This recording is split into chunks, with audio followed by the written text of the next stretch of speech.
Court ಅಲ್ಲಿ ನಿಂತಾಗ ಅಲ್ಲಿನ ಕಣ್ಣಲ್ಲಿ ನೀರು ಬಂದ್ಬಿಡ್ತು, ಅಲ್ಲಿ ತಡೆಕಾಗಲಿಲ್ಲ. ಇವತ್ತು ಸುಪ್ರೀಂ ಕೋರ್ಟ್ ಮರು ತನಿಖೆಗೆ ಹೇಳ್ತಲ್ಲ, ಹಾಗಿದ್ರೆ ಸುಪ್ರೀಂ ಕೋರ್ಟ್ ದೇವಸ್ಥಾನ ವಿರುದ್ಧ ಕಳಂಕ ಅಂತ ಹೇಳುವಷ್ಟು ದಮ್ ಇದೆಯಾ ಇವರಿಗೆ? ಸಿಬಿಐ ಅತ್ಯುನ್ನತ ತನಿಖಾ ಸಂಸ್ಥೆಯ ತನಿಖಾಧಿಕಾರಿ ಪ್ರಕರಣದ ಸ್ಪಾಟ್ಗೆ ಹೋಗಿಲ್ಲ. ಇನ್ವೆಸ್ಟಿಗೇಟಿಂಗ್ ಆಫೀಸರ್ ಪವಿತ್ರವಾಗಿ ಸತ್ತಿದ್ದಾಳೆ ಅಂತ ಹೇಳಿದ್ನಲ್ಲ, ಈಗ ಎಲ್ಲಿ ಹೋಗಿದ್ದಾನೆ? ಪ್ರಭಾವಿ ವ್ಯಕ್ತಿಗಳ ಬೂಟು ನೆಕ್ಕಿದಂತಹ ಪೊಲೀಸರು ಸೌಜನ್ಯಳ ತಾಯಿಯನ್ನ ಸಾಕ್ಷಿಯನ್ನ ಮಾಡೇ ಇಲ್ಲ. ಇವ್ರಿಗೆ ಹುಚ್ಚಿ ಹಿಡಿದಿದೆ ಅಂತ ಒಂದು ಪಟ್ಟವನ್ನ ಕಟ್ಟಿದ್ರು ಅಂತಲ್ಲ ಸರ್? ಹೌದು, ಆಸ್ಪತ್ರೆಯಲ್ಲಿ ಕೂಡ ಹಾಕಿದ್ದಾರೆ. ಮೀಡಿಯಾಕ್ಕೆ ಹೇಳಿಕೆ ಕೊಡಬಾರ್ದು, ಹುಚ್ಚಿಡ್ದಿದೆ ಅಂತ ಹೇಳ್ತಾರೆ. ನನಗೆ ಹೇಳ್ತಾ ಇದ್ರಲ್ಲ, ಮೇನ್ ಆಗಿ ಮೊಬೈಲ್ ನಲ್ಲಿ ಇದ್ರೆ ತೋರಿಸಿ, ಏನ್ ಇವನ್ ಮುಂದೆ ಹೋಗಿ ತೋರಿಸ್ಬೇಕಾ? ಈ ಅಜಿತ್ ಜೈನ್ ಮುಂದೆ, ಆ third class Rakesh Shetty loafer ಗಳ ಮುಂದೆ ಹೋಗಿ ಅಲ್ಲ ತೋರ್ಸಿದ್ರೆ ಬಿಡ್ತಾರ ಸರ್? ಬಿಡ್ತಾರ? ಅವ್ರನ್ನ ಎರೆಸ್ ಬಿಡ್ತಾರ? ಎಲ್ಲಾ ಜನರಿಗೆ ವಿನಂತಿ ಮಾಡ್ಕೊಳ್ಳೋದು, ದಯವಿಟ್ಟು ಜಾಗೃತರಾಗ್ರಿ. ಬಡ್ಡಿ ದಂಧೆ ಅದ್ರ ವಿರುದ್ಧ ಜಾಗೃತರಾಗ್ರಿ. ಅದೇನ್ ಕರ್ಮ ಸರ್, ಜನಗಳು ಉಂಡಿಗೆ ಹಾಕೋ ದುಡ್ಡನ್ನ ನೆಕ್ಸ್ಟ್ ಅವರೇ ಬಡ್ಡಿಗೆ ಇಸ್ಕೊಡ್ತಾ ಇದ್ದಾರೆ. ಇಂಥವ್ರಿಗೆ ನೀವು ಆಸ್ಪದ ಕೊಡಬೇಡಿ, ದೇವ್ರನ್ನ ನಂಬಿ ಆ ದೇವಸ್ಥಾನದ ಮುಂದೆ ಮಾಡಿ ಹಿಂದೆ ಇರತಕ್ಕಂತಹ ಅತ್ಯಾಚಾರಿ ರಾಕ್ಷಸರನ್ನ ನಂಬಬೇಡಿ. ಧರ್ಮಸ್ಥಳದ ಸೌಜನ್ಯ ಪ್ರಕರಣದಲ್ಲಿ ಒಂದು ಬಿಗ್ ಅಪ್ಡೇಟ್ ಅನ್ನ ತಿಳಿಸೋದಕ್ಕೂ ಮುಂಚೆ ರಾತ್ರಿ ಹಗಲು ಅನ್ನೋದನ್ನೇ ಕಳೆದ 13 ವರ್ಷಗಳಿಂದ ಮಹೇಶ್ ಶೆಟ್ಟಿ ತಿಮ್ಮರೋಡಿ ಅವರ ನೇತೃತ್ವದಲ್ಲಿ ಹೋರಾಟ ಮಾಡ್ಕೊಂಡು ಬಂದಂತಹ ಎಲ್ಲ ಹೋರಾಟಗಾರರಿಗೆ ಅಭಿನಂದನೆಗಳನ್ನು ಹೇಳ್ತೀನಿ. ಯಾಕಂದ್ರೆ ಇವತ್ತು ಸುಪ್ರೀಂ ಕೋರ್ಟ್ನಲ್ಲಿ ಪ್ರಕರಣವನ್ನು ಮರು ತನಿಖೆಯನ್ನು ಮಾಡೋದಕ್ಕೆ ಒಪ್ಪಿಗೆಯನ್ನು ನೀಡಿರುವಂಥದ್ದು. ಅಂಡ್ ಅದರ ಜೊತೆಗೆ ವೀಕ್ಷಕರೇ, ಈ ಹಿಂದೆ ತನಿಖೆಯನ್ನು ಮಾಡಿದಂತಹ CBIಗೆ ತರಾಟೆಗೆ ತೆಗೆದುಕೊಂಡಿರುವಂಥದ್ದು. ಯಾಕಂದರೆ ಕಳೆದ 13 ವರ್ಷಗಳಿಂದ ಹೋರಾಟಗಾರರಾಗಿರ್ಬೋದು ಅಥವಾ ಈ ಒಂದು ಪ್ರಕರಣದ ಸಾಕ್ಷಿಗಳೇ ಬಾಯಿ ಬಿಟ್ಕೊಂಡ್ರು ನೀವ್ಯಾರು ಕೇಳೋದಕ್ಕೆ ರೆಡಿ ಇರಲಿಲ್ಲ. ಪ್ರಕರಣದ ತನಿಖೆಯಲ್ಲಿ ಲೋಪವಾಗಿದೆ, ಕರೆಕ್ಟಾಗಿ ತನಿಖೆ ಆಗಿಲ್ಲ ಅಂತ ಹೇಳಿದ್ರೆ, ಸೊ ಇವತ್ತು ಅದು ಕೋರ್ಟಿನ ಜಡ್ಜ್ಗಳಿಗೆ ಮನವರಿಕೆ ಆಗಿರುವಂಥದ್ದು. ಸ್ವತಃ ಅವರೇ ಶಾಕ್ ಆಗಿದ್ದಾರೆ ವೀಕ್ಷಕರೇ. ಯಾಕಂದರೆ ಪ್ರಕರಣವನ್ನು ತನಿಖೆ ಮಾಡಿದಂತಹ CBI ತನಿಖಾಧಿಕಾರಿ ಕ್ರೈಮ್ ಸ್ಪಾಟ್ಗೆ ಹೋಗಿಲ್ಲ, ಅಂದರೆ ಘಟನಾ ಸ್ಥಳಕ್ಕೆ ಹೋಗಿಲ್ಲ. ಆ್ಯಂಡ್ ಅದರ ಜೊತೆಗೆ ಅವರು ಮಾಡಿರುವಂತಹ ಸಾಕ್ಷಿಗಳು ಗಂಡ ಹೆಣ್ಣ ಅನ್ನುವಂಥದ್ದು ಅವ್ರಿಗೆ ಗೊತ್ತಿಲ್ಲ ವೀಕ್ಷಕರೇ. ಆ್ಯಂಡ್ ಅದರ ಜೊತೆಗೆ ಅವರು ಇವತ್ತು CBI ಆಗಿರ್ಬೋದು, ಕರ್ನಾಟಕ ಸರ್ಕಾರ ವಾದ ಮಾಡ್ತಿದ್ದಂಥದ್ದನ್ನು ನೋಡಿ. ಯಾಕಂದರೆ CBI ಆಗಿರ್ಬೋದು ಅಥವಾ ಸರ್ಕಾರ ಸಂತ್ರಸ್ತರ ಪರವಾಗಿ ಇರಬೇಕು, ಅವರ ಪರವಾಗಿ ವಾದವನ್ನು ಮಾಡಿ ಅವರಿಗೆ ನ್ಯಾಯವನ್ನು ಕೊಡಿಸ್ಬೇಕು. ಆದರೆ ಇವತ್ತು ಅವರು ವಾದ ಮಾಡ್ತಿದ್ದಂಥದ್ದು ಬಂದು ಆರೋಪಿಗಳ ಪರವಾಗಿ ಅನ್ನುವಂಥದ್ದು ಎದ್ದು ಕಾಣ್ತಾ ಇತ್ತು ವೀಕ್ಷಕರ. ಸೊ ಹಾಗಾಗಿ ಕೋರ್ಟ್ನ ಜಡ್ಜ್ಗಳು ಶಾಕ್ ಆಗಿರುವಂಥದ್ದು. ಆ್ಯಂಡ್ ಅದರ ಜೊತೆಗೆ ಇವತ್ತು ಅವರು ಈ ಒಂದು ಮರು ತನಿಖೆಯನ್ನು ಮಾಡೋದಕ್ಕೆ CBIಗೆ ಕೊಟ್ಟಿಲ್ಲ. ನೀವು ತನಿಖೆಯನ್ನು ಮಾಡಿರೋದನ್ನು ನಾವು ನೋಡಿ ಆಗಿದೆ, ಸೊ ನೀವು ತನಿಖೆ ಮಾಡೋದು ಬೇಡ, ಇದನ್ನು ರಾಜ್ಯ ಸರ್ಕಾರಕ್ಕೆ ಒಪ್ಪಿಸ್ತೀವಿ ಅಂತ ರಾಜ್ಯ ಸರ್ಕಾರಕ್ಕೆ ಮರು ತನಿಖೆಗೆ ಆದೇಶವನ್ನು ಮಾಡಿದೆ. ಇದೀಗ ಈ ಒಂದು ಪ್ರಕರಣಕ್ಕೆ ಸಂಬಂಧಪಟ್ಟಂತೆ ಇನ್ನೂ ಹೆಚ್ಚು ಮಾಹಿತಿಯನ್ನು ತಿಳಿಸೋದಕ್ಕೆ ನಮಗೆ ಪ್ರಕರಣದ ಹೋರಾಟಗಾರರಲ್ಲಿ ಒಬ್ಬರು ಆಗಿರುವಂತಹ ಗಿರೀಶ್ ಮಠನ್ ಅವರು ನೇರ ಸಂಪರ್ಕದಲ್ಲಿ ಈಗ ಇದ್ದಾರೆ. ಅವರು ಡೆಲ್ಲಿಯಲ್ಲಿ ಸುಪ್ರೀಂ ಕೋರ್ಟ್ನಲ್ಲಿ ಇದ್ದು ಎಲ್ಲ ವಿಚಾರಣೆಗಳನ್ನು ವೀಕ್ಷಿಸಿದಂಥವರು. ಸೊ ಇವಾಗ ಅವರೇ ನಮಗೆ ಏನೆಲ್ಲ ಆಯಿತು ಅನ್ನುವಂಥದ್ದನ್ನು ತಿಳಿಸ್ತಾರೆ ವೀಕ್ಷಕರೇ. ಸರ್, ಮೊದಲನೇದಾಗಿ ನಿಮಗೆ ಮತ್ತೆ ಎಲ್ಲ ಹೋರಾಟಗಾರರಿಗೆ ಅಭಿನಂದನೆಗಳನ್ನು ಹೇಳ್ತೀವಿ ಸರ್. ನಾನು ಬರೀ ಈಗ ಒಂದು 3 ವರ್ಷದಿಂದ ಬಂದಂಥವನು. It's a team work. Mahesh Shetty Thimmarodi ಅವರು ಕಳೆದ 14 ವರ್ಷದಿಂದ ನಿರಂತರವಾಗಿ ನ್ಯಾಯದ ಭಗೀರಥನ ತರ ಅವರು ಸಂಘರ್ಷ ಮಾಡ್ತಾ ಇದ್ದಾರೆ. ನಾವು ಎಲ್ಲರೂ ಕೂಡ ಇಡೀ ಒಂದು ಸೌಜನ್ಯ ಹೋರಾಟ ಅಂತ ಹೇಳಿದ್ರೆ ಇದೊಂದು ದೊಡ್ಡ ಪರಿವಾರ, ಲಕ್ಷಾಂತರ ಜನ ಇರ್ತಕ್ಕಂಥ ಪರಿವಾರ.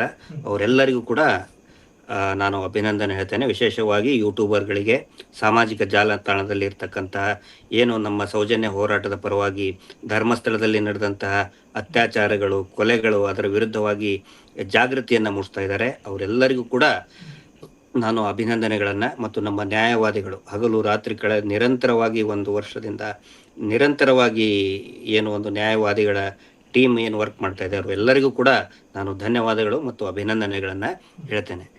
ನಿಜಕ್ಕೂ ಸರ್, ಇವತ್ತು ಎಲ್ಲ ಹೋರಾಟಗಾರರು ಕೈ ಮುಕ್ಕದ್ ಕೊಟ್ಟಿದ್ವಿ, ಅದು ಕಣ್ಣಲ್ಲಿ ನೀರು ತುಂಬಿಕೊಂಡಿತ್ತು. ಏನಾಗುತ್ತೋ ಏನೋ, ಮರು ತನಿಖೆ ಆಗ್ಲಿ. ನಾನು ಕೋರ್ಟ್ ಅಲ್ಲೇ ನೀರು ಬಂದ್ಬಿಡ್ತು. ಕೋರ್ಟ್ ಅಲ್ಲಿ ನಿಂತಾಗ ಅಲ್ಲಿನ ಕಣ್ಣಲ್ಲಿ ನೀರು ಬಂದ್ಬಿಡ್ತು, ಅಲ್ಲಿ ತಡೆಕಾಗಲಿಲ್ಲ. ಯಾಕಂತ ಹೇಳಿದ್ರೆ ಈ ಪ್ರಕರಣದ ಭೀಕರತೆ ಅಷ್ಟಿದೆ. ಹೌದು ಸರ್. ಮತ್ತೆ ಸೌಜನ್ಯ ಶಕ್ತಿ ಅನ್ನುವಂಥದ್ದು ಏನು ಕಮ್ಮಿ ಅಲ್ಲ ಸರ್. ಧರ್ಮಸ್ಥಳ ಎಂಬಂತ ಒಂದು ಪವಿತ್ರವಾದಂತ ಒಂದು ಮಣ್ಣಲ್ಲಿ ಅದು ಉಪವಾಸ ಸತ್ಯಾಗ್ರಹದಲ್ಲಿ ವ್ರತದಲ್ಲಿ ಇದ್ದಂತ ಒಂದು ಹೆಣ್ಣಿನ ಬಲಿಯಾಗಿದೆ ಅಂದ್ರೆ, ಈಗ ನಾವು ಮತ್ತೆ ಶೋಭಾ ಗುಪ್ತಾ ಮೇಡಮ್ ಅವರು ಚರ್ಚೆ ಮಾಡ್ತಿದ್ವಿ. ಆಫ್ಟರ್ ಇದಾದ್ಮೇಲೆ ನಾವು ಮತ್ತೆ ನಮ್ಮ ಶೇಖರ್ ದೇವಾಸ ಸರ್, ಸೌಜನ್ಯ ಅವಳು ಒಬ್ಬ ಅತ್ಯಂತ ದೇವರನ್ನ ನಂಬಿದಂತಹ ಅತ್ಯಂತ ವಿಶೇಷವಾದಂತಹ ಬಾಲಕಿ. ಅವಳು ಸಂಪೂರ್ಣವಾಗಿ ಶಿ ಇಸ್ ಸೋ ರಿಲಿಜಿಯಸ್. ಅಂತಹ ಒಂದು ಬಾಲಕಿಯ ಭೀಕರ ಹತ್ಯೆಯ ಆಯ್ತಲ್ಲ, ಅದಕ್ಕೆ ನ್ಯಾಯ ಕೇಳಿದಂತಹ ನಮ್ಮೆಲ್ಲರಿಗೂ ಕೂಡ ಸೌಜನ್ಯ ತಾಯಿಯನ್ನ ಮೊದಲು ಮಾಡಿ, ಮಹೇಶ್ ಶೆಟ್ಟರ್ನ ಮೊದಲು ಮಾಡಿ, ನಮ್ಮೆಲ್ಲರನ್ನು ಕೂಡ ನಾವು ದೇವರ ವಿರೋಧಿ, ನಾವು ದೇವಸ್ಥಾನಕ್ಕೆ ಕಳಂಕ ತರ್ತಾ ಇದೀವಿ ಹ್ಮ್ ಅಂತ ಹೇಳ್ತಾರಲ್ಲ, ಹ್ಮ್. ಇವತ್ತು ಸ್ವತಃ ಸುಪ್ರೀಂ ಕೋರ್ಟ್ ಹೇಳಿದೆಯಲ್ಲ, ಹ್ಮ್ ಸುಪ್ರೀಂ ಕೋರ್ಟ್ ಏನ್ ದೇವಸ್ಥಾನದ ವಿರುದ್ಧ ಷಡ್ಯಂತ್ರ ಮಾಡ್ತಾ? ಇದಕ್ಕೆ ಉತ್ತರ ಇದೆಯಾ? ಇವ್ರಿಗೇನಾದ್ರೂ ದಮ್ ಇದ್ರೆ ಹೇಳಂತ ಹೇಳಿ ಮಾತು. ಓ, ಸೌಜನ್ಯ ವಿಷಯ ಮಾತಾಡಿದ್ರೆ ದೇವಸ್ಥಾನಕ್ಕೆ ಕಳಂಕ, ನಿಜ ಸರ್. ಸೌಜನ್ಯ ವಿಷಯ ಮಾತಾಡಿದ್ರೆ ನ್ಯಾಯ ಬೇಕು ಅಂತ ಹೇಳಿದ್ರೆ ಇವರು ದೇವಸ್ಥಾನದ ವಿರುದ್ಧ. ನನ್ನ ಮೇಲೆ 17 ಕೇಸ್ ಆಗಿ ಮಾಡಿದ್ದಾರೆ. ಮಹೇಶ್ ಶೆಟ್ಟರ್ ಮೇಲೆ 26 ಕೇಸು. ಯಾರ ಮೇಲೆ ಕೇಸ್ ಮಾಡಿಲ್ಲ ಹೇಳಿ? ಯೂಟ್ಯೂಬರ್ಗಳ ಮೇಲೆ, ಎಲ್ಲರ ಮೇಲೆ ಕೂಡ, ಜಯಂತ್ ಅವ್ರ ಮೇಲೆ, ಯಾರ ಮೇಲೆ ಮಾಡಿಲ್ಲ ಹೇಳಿ? ಎಲ್ಲರ ಮೇಲೇನು ಕೂಡ ಹೇಳೋದೇನು, ಇವರು ದೇವಸ್ಥಾನಕ್ಕೆ ಅಪಚಾರ. ಇವತ್ತು ಸುಪ್ರೀಂ ಕೋರ್ಟ್ ಮರು ತನಿಖೆಗೆ ಹೇಳ್ತಲ್ಲ, ಒಪ್ಪಿಗೆಯನ್ನ ಸೂಚನೆ ಕೊಟ್ಟಿದೆಯಲ್ಲ, ಹಾಗಿದ್ರೆ ಸುಪ್ರೀಂ ಕೋರ್ಟ್ ದೇವಸ್ಥಾನ ವಿರುದ್ಧ ಕಳಂಕ ಅಂತ ಹೇಳುವಷ್ಟು ದಮ್ ಇದೆಯಾ ಇವ್ರಿಗೆ? ಅಂದ್ರೆ ಜನಕ್ಕೆ ಅರ್ಥ ಆಗುತ್ತೆ. ಆಮೇಲೆ ನಾವು ಮಾನ ಅಪಮಾನ ನಾವು ನೋಡಿಲ್ಲ. ಏನು ಸತ್ಯ ಇದೆ ಅದು ಬಯಲಿಗೆ ಬರ್ಬೇಕಷ್ಟೇ ಅಲ್ಲ, ಇದಕ್ಕೊಂದು ಲಾಜಿಕ್ ಎಂಡ್.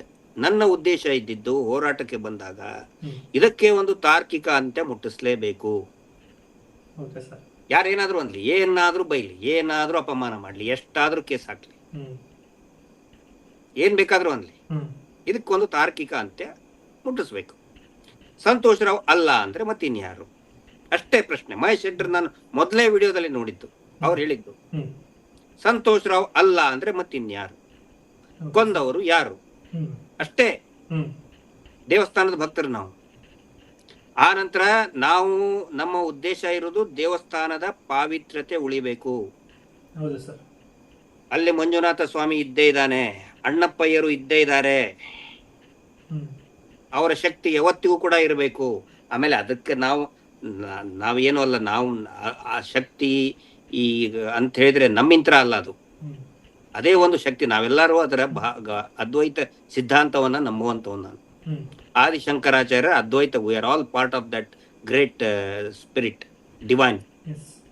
ನಮ್ಮಂತವ್ರಿಗೆ ಇವರು ದೇವಸ್ಥಾನಕ್ಕೆ ವಿರೋಧಿಗಳು, ಧರ್ಮ ವಿರೋಧಿಗಳು, ಪಾಕಿಸ್ತಾನಿ ಫಂಡು, ಚೈನಾ ಫಂಡು. ನೋಡಿ ಅಭಿ, ಯಾರು ಉದಯ್ ಜೈನ್, ಧೀರಜ್ ಜೈನ್, ಮಲ್ಲಿಕ್ ಜೈನ್ ಎಲ್ರೂ ಇದಾರೆ ಇದರಲ್ಲಿ ಅಂತೇಳಿ CBI ಹೇಳ್ತದೆ. ಈ ಅಜಿತ್ ಜೈನ್ ಹೇಳ್ತಾನೆ, 3 ಕಾಸಿನ ಕಿಮ್ಮತ್ತಿಲ್ದವನು, ಸುವರ್ಣ ಚಾನಲ್ ಅಲ್ಲಿ ಕುತ್ಕೊಂಡು. ಅಜಿತ್ ಜೈನ್ ಏನ್ ಹೇಳ್ತಾನೆ, ಈ ಧೀರಜ್ ಜೈನ್, ಉದಯ್ ಜೈನ್, ಮಲ್ಲಿಕ್ ಜೈನ್ ಇಲ್ಲ, ಸಂತೋಷ್ ರಾವ್ನೇ ಮಾಡಿದ್ದು ಅಂತ ಹೇಳ್ಕೊಂಡು ಮಾತಾಡ್ತಾರೆ ಅವರು. ಗಂಟೆಗಟ್ಲೆ ಡಿಬೇಟ್ ಎಲ್ಲಾ ಟಿವಿ ಚಾನೆಲ್ಗಳಲ್ಲಿ. ನಾನ್ ಕೇಳೋದು, ಸಂತೋಷ್ ರಾವ್ನೇ ಇದ್ರೆ ಯಾಕೆ ನೀವು ಸುಪ್ರೀಂ ಕೋರ್ಟಿಗೆ ಇಂಪ್ಲೀಡಿಂಗ್ ಅಪ್ಲಿಕೇಶನ್ ಹಾಕ್ಲಿಲ್ಲ? ನಿಮ್ ಹತ್ರ ಸಾಕ್ಷಿ ಇದ್ರೆ ತಂದು ಕೊಡ್ಬೇಕಾಗಿತ್ತಲ್ಲ. ನಾವು ತಂದು ಕೊಟ್ಟಿದೀವಿ, ಖಂಡಿತ ಕೊಟ್ಟಿದೀವಿ. ಇವತ್ತು ಒಂದ್ ಸೆಕೆಂಡ್ ನೀವು ನೋಡಬಹುದು, ಇದರಲ್ಲಿ ವಿಡಿಯೋದಲ್ಲಿ ಫುಟೇಜ್ ಕೂಡ ಇದೆ. ಏನೇನು ಅದನ್ನ ನೋಡಿನೇ they have taken the decision.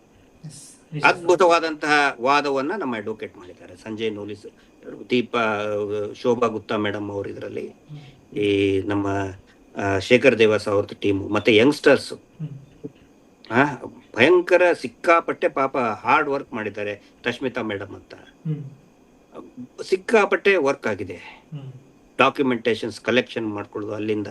ಮತ್ತೆ ನಮ್ಮ ಇನ್ನೊಂದು ನಾನು ಧನ್ಯವಾದ ಹೇಳಬೇಕು ಮೋಹಿತ್ ಸರ್ಗೆ. We should not forget him.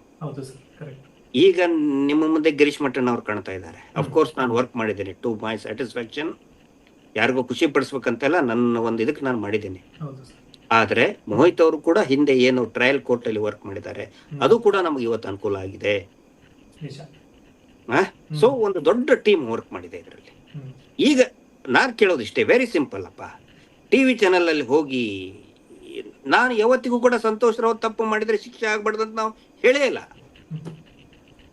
ನಾವು ಈಗ ಗುರುರಾಜ್ ಸರ್ ಸುಪ್ರೀಂ ಕೋರ್ಟ್ ನಲ್ಲಿ, ಅವರು ಕೂಡ ಕರ್ನಾಟಕ ಮೂಲದವರು. ಸಂಜಯ್ ನೂಲಿಸ್ ಅವರು ಕೂಡ ಈಸ್ ಬೇಸಿಕಲಿ ಕರ್ನಾಟಕದವರು, ಬೆಳಗಾವದವರು. ಬಹಳ ಖುಷಿ ಪಟ್ಟರು ಅವ್ರು ನಾನು ನೋಡಿ.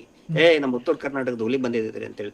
ನಾನು ಯಾವತ್ತಿಗೂ ಹುಲಿ ಅಂತ ನಾನು ಹೇಳ್ಕೊಂಡಿಲ್ಲ, ಬಟ್ ಅವರು ನನ್ನ ಆ ತರ ರಿಸೀವ್ ಮಾಡ್ಕೊಂಡಿತ್ತು ನಮ್ಮ 2-3 ಮಂತ್ಸ್ ಬ್ಯಾಕ್. ನಾವು ಬರ್ತೀವ್ರಿ ಅಂತ ಹೇಳಿ ಅವ್ರೆಲ್ಲಾ ಜೂನಿಯರ್ಸ್ ಗಳು ಕೂಡ. ಮತ್ತೆ ಎಲ್ಲಾ ನಾನು ಹೇಳಿದಿಲ್ಲ, ಗುರುರಾಜ್ ಸರ್ ಇರ್ಬೋದು, ಶೇಖರ್ ದೇವಾಸ್ ಹತ್ರ ಅದ್ಭುತವಾಗಿ ಕೆಲಸ ಮಾಡಿದ್ದಾರೆ. ಅಲ್ಲಿ ಬೆಂಗಳೂರಿನಲ್ಲಿ ಧನಂಜಯ ಸರ್ ಟೀಮ್ ಇರ್ಬೋದು, ಬಂಧಿಸ್ತಾ ಇದ್ದಾರೆ. ಬಾಲನ್ ಸರ್ ಟೀಮ್ ಇದೆ, MR ಬಾಲಕೃಷ್ಣ ಅವ್ರದ್ದು. ಆನಂತರ ಬೆಳ್ತಂಗಡಿಯಲ್ಲಿ ನಮ್ಮ ಹೊಳ್ಳ ಸರು, ಆನಂತರ ನಮ್ಮ ಇಡೀ ಹೋರಾಟಕ್ಕೆ ನಾನು ಯಾರ್ಯಾರು ಅಡ್ವೊಕೇಟ್ ದೊಡ್ಡ ಟೀಮ್ ಇದೆಯಲ್ಲ, ವಿಜಯ್ ವಾಸು ಪೂಜಾರಿ ಅವರು ಇರ್ಬೋದು, ಪೀತಾಂಬರ್ ಸರ್ ಇರ್ಬೋದು, ಆನಂತರ ಶ್ರೀದೇವಿ ಮೇಡಮ್ ಇರ್ಬೋದು, ಪ್ರತ್ಯೂಷ್ ಅವ್ರು ಇರ್ಬೋದು, ಇನ್ನೂ ಅನೇಕ ದಯವಿಟ್ಟು ಹೆಸರು ನಾನು ಮರ್ತಿದ್ರೆ ಕ್ಷಮಿಸಿ. ದೊಡ್ಡ ಟೀಮ್ ಕೆಲಸ ಮಾಡ್ತಾ ಇದೆ. ಬಾಲನ್ ಸರ್ ಅಂತೂ ಕೂಡ ಧರ್ಮಸ್ಥಳ ಕೇಸಲ್ಲಿ ಆಪತ್ ಬಾಂಧವರಾಗಿ ಬಂದಿದ್ದಾರೆ. Dhananjay sir excellent. ಬಹುಶಃ ಅವ್ರ ಹೆಸರು ತಗೊಂಡಿದ್ದಕ್ಕೆ ನನಗೆ ಬೈಬೋದು, ಅವರು ಹೆಸರು ತಗೋಬೇಡಿ ಅಂತ ಹೇಳಿದ್ದಾರೆ. ಬಟ್ ಖುಷಿಯ ಸನ್ನಿವೇಶದಲ್ಲಿದ್ದಾಗ ನಾನು ತಗೊಳ್ಳೇಬೇಕು. ಅವ್ರ ಟೀಮು ಹಗಲು ರಾತ್ರಿ ನೀವು ನೋಡಿದಿರಿ ಎಷ್ಟು ವರ್ಕ್ ಮಾಡ್ತಾ ಇದ್ದಾರೆ. It's all a blessings. ಈ ಹೋರಾಟಕ್ಕೆ ಒಂದು ದೊಡ್ಡ ಸಮಯ, ಹಗಲು ರಾತ್ರಿ ಅನ್ನೋದೇ ಇಲ್ಲ, 2-3 ಅಲ್ಲ, ಸಮಯ ಅನ್ನೋದೇ ಇಲ್ಲ, ಹಗಲು ರಾತ್ರಿ ಅನ್ನೋದೇ ಇಲ್ಲ. ಸೊ ಇಟ್ಸ್ ಅ ದೊಡ್ಡ ಒಂದು ಟೀಮ್ ವರ್ಕ್ ಮಾಡ್ತಾ ಇದೆ ಇದರ ಹಿಂದೆ. ಹಿಂಗಾಗಿ ಇದು ಒಂದು team work. It's effort of a team work. ನಾನು ಇಷ್ಟೇ ಇದ್ರಿ ಟಿವಿ ಚಾನಲ್ ಅಲ್ಲಿ ಮಾತಾಡ್ತಾರಲ್ರಿ, ಎಲ್ಲಿ ಹೋಗಿದ್ರಿ ನೀವು? ಯಾಕೆ? ನಾನು ನಿನ್ನೆನೂ ಕೇಳಿದ್ದೆ ತಾನೆ, ನಿನ್ನೆ ದೊಡ್ಡದಾಗಿ ಹೇಳಿದ್ರು ಎಷ್ಟು 700 ಕೋಟಿ ಬರೋಬ್ಬರಿ ಚಾಟಿ ಎಡ್ ಬೀಸ್ತು, ಚೆನ್ನೈನ ಮೇಲೆನೆ ಕ್ರಮ ಕೈಗೊಳ್ಳಿ ಅಂತ ಹೇಳಿದ್ರು. ಮತ್ತೇನು ಹೈಕೋರ್ಟ್ ಷಡ್ಯಂತ್ರ ಮಾಡಿದ್ಯಾ ದೇವಸ್ಥಾನ ವಿರುದ್ಧ? ಹೇಳಿದ್ ದಮ್ಮಿದ್ರೆ ಮಾತಾಡಂತ ಹೇಳಿ. ಹೌದು ಸರ್, ನಿಮ್ಗೆ ಕೋರ್ಟ್ ಹೋಗಿ ಅಂತಿದ್ದಂತ ಒಬ್ಬ ವ್ಯಕ್ತಿ ಮೇಲೆ ಸರ್ ಇವತ್ತು ವಾರೆಂಟ್ ಆಗಿದೆ, ಕೋರ್ಟಿಗೆ ಬಂದಿಲ್ಲ, ಸ್ಟೇಷನ್ಗೆ ಎನ್ಕ್ವೈರಿಗೆ ಬಂದಿಲ್ಲ ಅಂತ. ಅದೇ ಅವ್ರ ಹಣೆ ಬರನೇ ಎಷ್ಟು. ಅವ್ರು ಏನಂತ ಹೇಳಿದ್ರೆ ನಮ್ಮ ಮಾನಸಿಕವಾಗಿ ಅಪಪ್ರಚಾರ ಮಾಡಿ ಮಾನಸಿಕವಾಗಿ ಕೂಗ್ಸೋ ಕೆಲಸ ಮಾಡ್ತಾ ಇದಾರೆ. ನಾವು ನೋಡಿ we are with the brain of granite, ಗೊತ್ತಾಯ್ತಲ್ಲ? ಏನ್ ಬೇಕಾದ್ರೂ ಬೈಲಿ, ಏನ್ ನಮ್ಗೆ ಗೊತ್ತಿದೆ. ನಮ್ಮ ದಾರಿ ಹೆಂಗ್ ಹೋಗ್ಬೇಕು, ನಮ್ಮ ದಾರಿಯಲ್ಲೇ ಹೋಗ್ತಾ ಇದೀವಿ. ಮತ್ತೆ ಇನ್ನೊಂದು ಸರ್, ಇವತ್ತು ಸಿಬಿಐ ನವರ ಎನ್ಕ್ವೈರಿ ಎಲ್ಲ ಏನ್ ತನಿಖೆ ಮಾಡಿದ್ರು ಅದರ ಬಗ್ಗೆ ವಾದವನ್ನ ಮಾಡ್ತಾ ಇದ್ರು. ಅಲ್ಲಿ ತನಿಖಾಧಿಕಾರಿ ಸ್ಪಾಟ್ಗೆ ಹೋಗಿಲ್ಲ ಅಂತ ಸರ್. ನೋಡಿ, ಅಂತವ್ ಸಾಕಷ್ಟಿದೆ. ಒಂದನೇದ್ದು ತನಿಖಾಧಿಕಾರಿ ಸ್ಪಾಟ್ಗೆ ಹೋಗಿಲ್ಲ. ಈ ದೇಶದ ಅತ್ಯುನ್ನತ ಸಂಸ್ಥೆ ಸಿಬಿಐ, ಅತ್ಯುನ್ನತ ತನಿಖಾ ಸಂಸ್ಥೆಯ ತನಿಖಾಧಿಕಾರಿ ಪ್ರಕರಣದ ಸ್ಪಾಟ್ಗೆ ಹೋಗಿಲ್ಲ. ಅದು ಎಲ್ಲ ನಾನು ಹೇಳದಲ್ಲಿ ಇದು. ಆಮೇಲೆ ಒಂದ್ ತಿಳ್ಕೊಳ್ಳಿ, ಇದು ಯಾವ್ದು ನಾನು ಹೇಳ್ತಾ ಇರೋದಲ್ಲ, ಎಲ್ಲವೂ ಕೂಡ which is on record, recorded ಮೇಲೆ ನಾನು ಹೇಳ್ತಾ ಇದ್ದೀನಿ. ಸ್ಪಾಟ್ಗೆ ಹೋಗಿಲ್ಲ. ಆ ನಂತರ ಅರ್ಷದ್ ಖಾಲಿದ್ ಅಂತ ಹೇಳಿ, ನಾನು ಸ್ವಲ್ಪ ಹೆಸರು ಚೇಂಜ್ ಮಾಡಿ ಹೇಳ್ತೀನಿ ಅದನ್ನ. ಆ ಹುಡುಗನ ನಾವು ಎನ್ಕ್ವೈರಿ ಮಾಡಿದೀವಿ ಅಂತ ಹೇಳ್ತಾರೆ ಪೊಲೀಸರು, ಸೌಜನ್ಯಾಳ ಸಹಪಾಠಿ. SP-ನೂ ಹೇಳ್ತಾರೆ, ಅದ್ರದ್ದು ವಿಡಿಯೋ ಇದೆ ನನ್ನ ಹತ್ರ, ಅವಾಗಿನ SP. ಎನ್ಕ್ವೈರಿ ಮಾಡಿಬಿಟ್ಟಿದೀವಿ, ಸೌಜನ್ಯ ಜೊತೆಗೆ ಬಂದಿದ್ದ. ಆಮೇಲೆ ಅದನ್ನ ನೋಡ್ಕೊಂಡು CID ಅವರು ಹೇಳ್ತಾರೆ, ಯೋಗ್ಯತೆ ಇಲ್ಲದಂತಹ ನಾಲಾಯಕ್ CID ಇನ್ವೆಸ್ಟಿಗೇಟಿಂಗ್ ಆಫೀಸರ್ ಅವನು ರುದ್ರಮುನಿ. ಈಗೆಲ್ಲಿ ಹೋಗಿದ್ದಾನ್ರಿ ಅವನು? ಪವಿತ್ರವಾಗಿ ಸತ್ತಿದ್ದಾಳೆ ಅಂತ ಹೇಳಿದ್ನಲ್ಲ, ಸಂತೋಷ್ ಅವನೇ ಮಾಡಿದ್ದು, ಪವಿತ್ರವಾಗಿ ಸತ್ತಿದ್ದಾಳಲ್ಲ ಲೋಫರ್. ಅವನು ಪೊಲೀಸ್ ಹುದ್ದೆಗೆ ಅಯೋಗ್ಯ, ಪೊಲೀಸ್ DYSP ಅನ್ನು ಹುಡುಕೊಳ್ಳೋದಕ್ಕೆ ಅಯೋಗ್ಯ ರುದ್ರಮುನಿ. ಈಗ ಎಲ್ಲಿ ಹೋಗಿದ್ದಾನೆ? ಅವನು ಹೇಳ್ತಾನೆ, ನಾವು ಅಶ್ರತ್ ಖಾಲಿದನ್ನ ನಾವು ವಿಚಾರಣೆ ಮಾಡಿಬಿಟ್ಟಿದೀವಿ, ಅವನನ್ನ, ಹುಡುಗನನ್ನ. ಓಕೆ, ಅವನು ಮಾತು ಹೇಳ್ಕೊಂಡು CBI ಅವರು ಹೇಳ್ತಾರೆ, ಹೌದು, we have examined Ashrat Khalid that boy ಅಂತ ಹೇಳ್ತಾರೆ. But the fact is Ashrat Khalid ಹುಡುಗ ಅಲ್ಲ, ಹುಡುಗಿ. ಆವಾಗ ಈಗ ಮಹಿಳೆ, ಗೌರವಾನ್ವಿತ ಮಹಿಳೆ. We should thanks her. ಅವಳಿಗೆ ನಾವು ಧನ್ಯವಾದಗಳನ್ನ ಹೇಳಬೇಕು. ಯಾಕಂತ ಹೇಳಿದ್ರೆ ನೋಡಿ, ಈ ಮೂರು ತನಿಖಾ ಸಂಸ್ಥೆಗಳು ಇವತ್ತು ಹೇಳ್ತಾ ಇದ್ರಲ್ಲ, 3 ಏಜೆನ್ಸೀಸ್ ಇನ್ವೆಸ್ಟಿಗೇಟೆಡ್. ಈ 3 ಏಜೆನ್ಸಿಗಳಲ್ಲಿ ಇರುವಂತ ಪೊಲೀಸರಿಗೆ, ಹಿರಿಯ ಅಧಿಕಾರಿಗಳಿಗೆ, IPS ಗಳಿಗೆ ಹುಡುಗ ಹುಡುಗಿ ಅಂತ ನೋಟ್ ಕಂಡು ಹಿಡಿಯಕ್ ಆಗ್ಲಿಲ್ಲ. ಇಂಥ 3rd ಕ್ಲಾಸ್ ಲೆವೆಲ್ ಇನ್ವೆಸ್ಟಿಗೇಷನ್ ಮಾಡಿದ್ದಾರೆ. ಆದ್ರೆ ನಾವು ಸೌಜನ್ಯ ಹೋರಾಟಗಾರರು, ಹೆಮ್ಮೆ ಇದೆ ನಮಗೆ. ಅವರಿಗೆ ನಾವು ಪ್ರೊಟೆಕ್ಷನ್ ಕೊಡಿಸಿದ್ವಿ ಬೆಂಗಳೂರಿನಲ್ಲಿ, ಸುಪ್ರೀಂ ಕೋರ್ಟ್ ಇಂದ ಪ್ರೊಟೆಕ್ಷನ್ ಕೊಡಿಸಿದ್ವಿ. ಕೊಟ್ಟು ಆಗಲೇ 1 ತಿಂಗಳಾಯ್ತು. ವಿತ್ ಫೋಟೋ ಸುಪ್ರೀಂ ಕೋರ್ಟಿಗೆ ಸಬ್ಮಿಟ್ ಆಗಿದೆ. ಮನೆ CC ಕ್ಯಾಮೆರಾ ಹಾಕಿದ್ದಾರೆ, ಮನೆಗೆ CC ಕ್ಯಾಮೆರಾ ಹಾಕಿದ್ದಾರೆ. ಎಲ್ಲರಿಗೂ ಕೂಡ ಮನೆಗೆ CC ಕ್ಯಾಮೆರಾ ಹಾಕಿದ್ದಾರೆ. ಪೊಲೀಸ್ ಬುಕ್ ಇಟ್ಟಿದ್ದಾರೆ, ಚೆಕ್ ಬುಕ್ ಇಟ್ಟಿದ್ದಾರೆ, ಬೀಟ್ ಬುಕ್ ಇಟ್ಟಿದ್ದಾರೆ. ಅಂದ್ರೆ ಕೋರ್ಟ್ ಅಬ್ಸರ್ವ್ ಮಾಡಿತ್ತು. 3ನೇದ್ದು ವೆರಿ ಇಂಪಾರ್ಟೆಂಟ್ ಅಭಿಷೇಕ್, ಎಲ್ಲರೂ ಗಮನಿಸಿದ್ನ. ಸೌಜನ್ಯಳ ತಾಯಿಯ ಸ್ಟೇಟ್ಮೆಂಟ್ ತಗೊಂಡೇ ಇಲ್ಲ. ಮೂರು ತನಿಖಾ ಸಂಸ್ಥೆಗಳು ಮಾಡಿದ್ರಲ್ಲ, ಇವ್ರು ಏನ್ ಹಾಕಿದಾರೆ ಅಫಿಡವಿಟ್ ನಲ್ಲಿ, ಕೌಂಟರ್ ಅಫಿಡವಿಟ್ ತನಿಖೆ ಮಾಡಬಾರ್ದು ಅಂತೇಳಿ CBI ದವರು ಸುಪ್ರೀಂ ಕೋರ್ಟ್ಗೆ ಹಾಕಿದಾಗ ಏನ್ ಹೇಳಿದ್ದಾರೆ, ಸೌಜನ್ಯ ತಾಯಿ ಕುಸುಮಾವತಿ ಅವ್ರ petitioner, she is the petitioner. ಅವರು ಇಷ್ಟೆಲ್ಲ ಈಗ ಯಾಕೆ ಹೇಳ್ತಾ ಇದ್ದಾರೆ, ಅವಾಗ ಯಾಕೆ ಹೇಳಿಲ್ಲ ನಮಗೆ ಅಂತ ಹೇಳಿದ್ದಾರೆ. ಈಗ ಪೆಟಿಷನ್ ಅಲ್ಲಿ ಬರೆದಿದ್ದಾರೆ. ನಾನು ಹೇಳ್ತಾ ಇರೋದು ಸಾಮಾನ್ಯರ ಭಾಷೆಯಲ್ಲಿ ಹೇಳ್ತಾ ಇದ್ದೀನಿ. ಅವ್ರು ಏನ್ ಹೇಳ್ತಾರೆ, ಸೌಜನ್ಯ ತಾಯಿ ಕುಸುಮಾವತಿ ನಮಗೇನು ವಿಕ್ಟಿಮ್ಸ್ ಮದರ್ ಏನು ಹೇಳೇ ಇಲ್ಲ, ಅವಾಗ ಹೇಳ್ಬೇಕಾಗಿತ್ತು ಅಂತ. ಅರೆ, ಸೌಜನ್ಯ ತಾಯಿಯನ್ನ ಇವತ್ತಿನವರೆಗೂ ಕೂಡ ವಿಟ್ನೆಸ್ ಮಾಡೇ ಇಲ್ಲ. ಯಾವುದಾದ್ರೂ ಸೆಕ್ಷುವಲ್ ಅಫೆನ್ಸ್ ಇದ್ದಾಗ ದ ಫಸ್ಟ್ ವಿಟ್ನೆಸ್ ಮಾಡುವುದೇ ತಾಯಿಯನ್ನ. ಯಾಕಂತ ಹೇಳಿದ್ರೆ, ಸೌಜನ್ಯ ಆ ಮಗು ಸತ್ತಾಗ ಮಗುವಿನ ಮೃತದೇಹ ನೋಡುವುದೇ ತಾಯಿ, ಬೆತ್ತಲಾದಂತಹ ಮಗುವಿನ ದೇಹ ನೋಡುವುದೇ ಮಗುವಿನ ತಾಯಿ. ಆ ತಾಯಿಗೆ ಗೊತ್ತಿರ್ತದೆ ಆ ಮಗುವಿಗೆ ಎಲ್ಲೆಲ್ಲಿ ಗಾಯ ಆಗಿದೆ, ಎಲ್ಲೆಲ್ಲಿ ಕಚ್ಚಿದ್ದಾರೆ, ಎಲ್ಲೆಲ್ಲಿ ನೋವು ಉಂಡಿದೆ ಆ ಮಗು. ಅದನ್ನ ತಾಯಿಯನ್ನು ಸಾಕ್ಷೀಕರಿಸಿರ್ತಾಳೆ. ಆದರೆ ಈ ಪ್ರಕರಣದಲ್ಲಿ ಸೌಜನ್ಯ ತಾಯಿಯನ್ನ ಬೇಕು ಅಂತಲೇನೆ ಆ ನೀಚ ಪ್ರಭಾವಿ ವ್ಯಕ್ತಿಗಳ ಬೂಟು ನೆಕ್ಕಿದಂತಹ ಪೊಲೀಸರು ಸೌಜನ್ಯಳ ತಾಯಿಯನ್ನ ಸಾಕ್ಷಿಯನ್ನ ಮಾಡೇ ಇಲ್ಲ. ಆ ಒಂದು ಸಮಯದಲ್ಲಿ ಇವ್ರಿಗೆ ಹುಚ್ಚಿ ಹಿಡಿದಿದೆ ಅಂತ ಒಂದು ಪಟ್ಟವನ್ನ ಕಟ್ಟಿದ್ರು ಅಂತಲ್ಲ ಸರ್? ಹೌದು.